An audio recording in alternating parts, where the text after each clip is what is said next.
সারা রাত তাণ্ডব চলবে। আজকে আপনারা দেখবেন, আজকে কি মনে করছেন? কি মনে করেছেন ভালো? আমরা ভালোর পথে চাইলাম, সেটা আপনাদের সহ্য হলো না। না কি হয়েছে মানে সরকারটা বদলে গেছে, খেয়াল রাখছেন না? না সুজন বাবুরা কি ভাবলেন যে এই যে ভদ্রতার একটা পথ আমরা এলাম, আমাদের মাননীয় মুখ্যমন্ত্রী এবং আমাদের রাজ্যের সভাপতি সাংসদ শ্রমিক ভট্টাচার্য আমাদের বললেন যে 21 সালে যে ভয়ঙ্কর পোস্টপল ভায়োলেন্স মানুষ দেখেছে, সেই একই জিনিস যেন 26-এ না দেখা যায়। সেই কারণে আমাদের যে স্টেপটা আমরা নিলাম মানুষের প্রতি দায়বদ্ধতায়, এবং যারা আমাদের ভোট দিলেন না কিন্তু তাদেরও গণতন্ত্রের হিসেব মতন নিয়ম মতন তাদেরও রাজনীতি করবার অধিকার আছে, এইটা যে আমরা মেনে নিলাম, আমরা অন্যায় করলাম তাই তো? জিজ্ঞেস করছি সুজন চক্রবর্তী এবং সৃজন ভট্টাচার্যকে, আজকে আপনারা জানেন না যে ইউনিভার্সিটি মেনে নিয়েছে যে ইউনিভার্সিটির অন্তর্ভুক্ত কোন ইউনিয়ন থাকতে পারবে না। কোথায় কাগজটা? কোথায়? কোনো ইউনিয়ন নেই। আমি কাগজটা দেখাচ্ছি, কোনো ইউনিয়ন নেই। আমাকে ওই ছবিগুলো দিতে হবে। তারপরেও কি করে জিবি ডাকা হয়েছে? কে ডেকেছে জিবি? আমি সৃজন ভট্টাচার্যকে জিজ্ঞেস করছি, কে ডেকেছে জিবি? কারা ডেকেছে জিবি? হ্যাঁ, দেশ বিরোধী স্লোগান ইন্ডিয়ান আর্মি রেপ আস। হ্যাঁ, একথা বলবার সাহস কারা দেখাচ্ছে? টুকরা টুকরে গ্যাং যারা এখানে এসে अफजल तेरे साथ रहेंगे, हाँ, এই ধরনের কথা যারা বলে দেশ কো টুকরে করেंगे ইনশাআল্লাহ ইনশাআল্লাহ। কি মনে করেছেন যাদবপুরটাকে? কি মনে করেছেন আপনারা এই ইউনিভার্সিটিটাকে নকশাল এবং দেশ বিরোধী শক্তি মাওয়িস্ট এবং এদের দিয়ে আপনারা ভর্তি করে রাখবেন? ভেবেছেন এটা? কোথাও চলবে না, এটা বলে রাখলাম। যাদবপুরে তো নই। আপনারা জানেন না যে 352টা বুথে একটা বুথ জিতেছে সিপিএম? তাই জ্বালা লাগছে না? জ্বালা লাগছে আপনাদের? বাচ্চা বাচ্চা ছেলেগুলোকে ছোট লোক বলছে, মিডল ক্লাস বলছে। বাহ সৃজন, বাহ বাহ, লজ্জা লজ্জা লজ্জা সৃজন। আপনাদের সমস্ত লোক মিডল কাস্ট বলছে, আমাদের ছেলেদের ধাক্কা দিয়ে ফেলে দিচ্ছে, ছোট লোক বলছে। এইটা আপনাদের শিক্ষা, আপনাদের সংস্কৃতি? হ্যাঁ, ভিসি কোথায়? প্রশ্ন করছি, ভিসি এখনো আসেনি কেন? আমাদের ছেলেরা ইলিগাল রেজিস্টার কোথায়? কোথায় সেলিম বক্স মন্ডল কোথায়? কেন আসছে না এখানে? আসতে হবে এখানে। এবং আমি সৃজন ভট্টাচার্যকে বলছি, অলিভ দাস, রহমান মল্লিক, অনির্বাণ, সাগ্নিক সরকার, এদেরকে যদি 1 ঘন্টার মধ্যে যাদবপুর থানায় সারেন্ডার না করান, সৃজন আপনাকে বললাম আমি কিন্তু যেখানে লুকিয়ে আছে সেখান থেকে টেনে বার করব। সারা রাত তাণ্ডব চলবে। আজকে আপনারা দেখবেন, আজকে দেখবেন কি মনে করছেন? কি মনে করেছেন ভালো?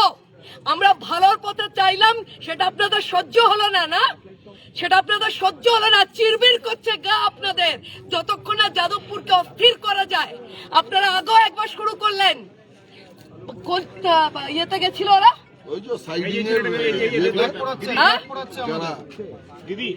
হকারদের ইয়ে করবার জন্য। যাদেরকে মেরেছে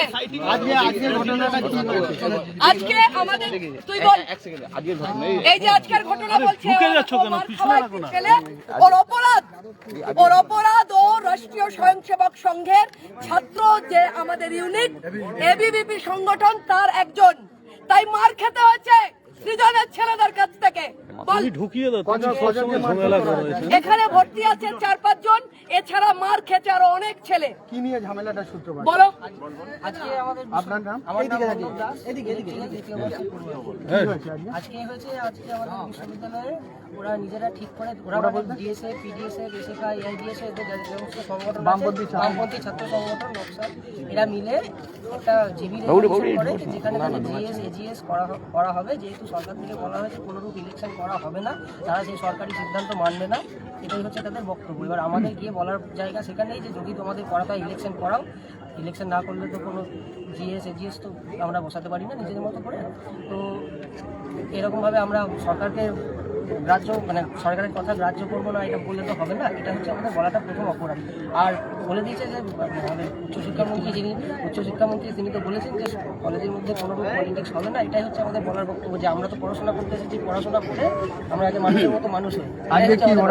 আজকে ওরা মিটিংটা ডেকেছিল যে আমাদের জিবি ছিল জেনারেল বডি মাঠে না, ওই ইউনিয়ন রুমের সামনে, সেখানে সিসিটিভি কখন এটা হয়? কখন 5:30টায় ঠিক করা হয় যে হবে, কিন্তু শুরু হয় 6:30-7টার পরে। তারপরে কি আমাদের সাথে প্রথম থেকেই ওদের একটু ক্র্যাশ হতে থাকে। আমরা বলি যে না সরকারি সিদ্ধান্ত মানতে হবে না, এবং তারা বলে যে না, বিভিন্ন কথা দোহাই দিয়ে। আমরা সেখানে মাত্র ইউভিপি ছিলাম 3 জন, এবং তারা সবাই ওই ফেটসু বলে নিজেকে যে ফেটসু অ্যাপলিটিক্যাল, যে তারপর লাস্টে তারা একটাই কথা বলে, কে বলেছে তোকে অ্যাপলিটিক্যাল, এটাই হচ্ছে আমার ওদের বলার কথা।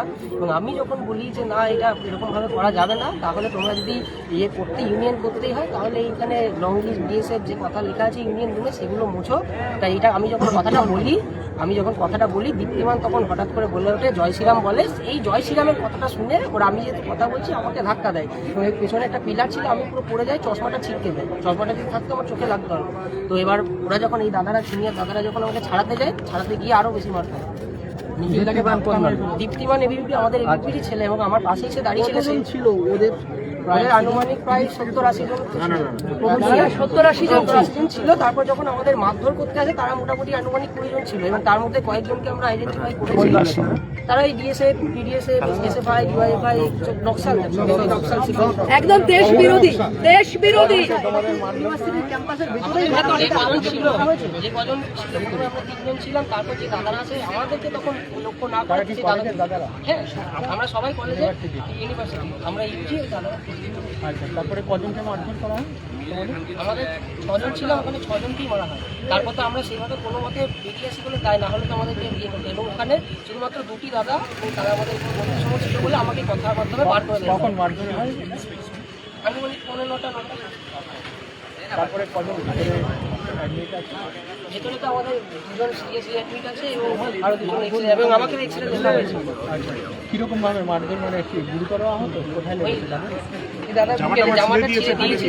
দুজনের দেখলাম খুব বাজেভাবে লেগেছে, চোখ খুলে গেছে। না, নিখিলের তো চোখ খুলে গেছে, বুকে মেরেছে। কর্তৃপক্ষের কি ভূমিকা? বিশ্ববিদ্যালয় কর্তৃপক্ষ তাদেরকে নাকি জানিয়েছে। কর্তৃপক্ষ তো প্রথম কথা কর্তৃপক্ষের তাকে তো কল করা হয়েছিল, তিনি কল তোলেননি যে আমাদের এই গুরুতর অবস্থাতে কল তোলেননি। এবার আমরা কি করব? তোমরা কি থানায় জানাবে? এক্ষুনি যাদবপুর থানায় যাবো। তোমাদের মূল অভিযোগটা কি বামপন্থী সংগঠনের? আমরা বামপন্থী যেহেতু সরকার বলে দেওয়া হয়েছে কলেজে কোনো রাজনীতি চলবে না, এটা পড়াশোনার জায়গা, আমরা সেই পড়াশোনাটা করে যাদবপুর বিশ্ববিদ্যালয়ের নামটা আরো বাড়াতে চাই। এটাই হচ্ছে আমাদের। তুমি কি কোনো ছাত্র সংগঠনের সাথে যুক্ত? আমি আলট্রালেটদের বিরুদ্ধে অভিযোগ হচ্ছে, এর মধ্যে কি এসএফআই কোনোভাবে যুক্ত? এসএফআই দিকে কি আমল করছো তোমরা? এখানে এদের সবার মধ্যেই মিক্সড আছে, এসএফআই, ডিওয়াইএফআই, এবার ওদের তো সংগঠন মানেই একটা, ওদের কোনো মতবিরোধ মানেই তাদের বিভিন্ন রকম সংগঠন। লাগলো ঝামেলাটা? আমার নাম অর্ণব দাস। ভর্তি কতজন আছে, তাদের অবস্থা? ভর্তির খবর দেখতে সাবস্ক্রাইব করুন বাংলা হান্টের ইউটিউব চ্যানেল। বাংলা হান্টের আরও খবর দেখতে নজর রাখুন। বাংলা খবর মানেই বাংলা হান্ট।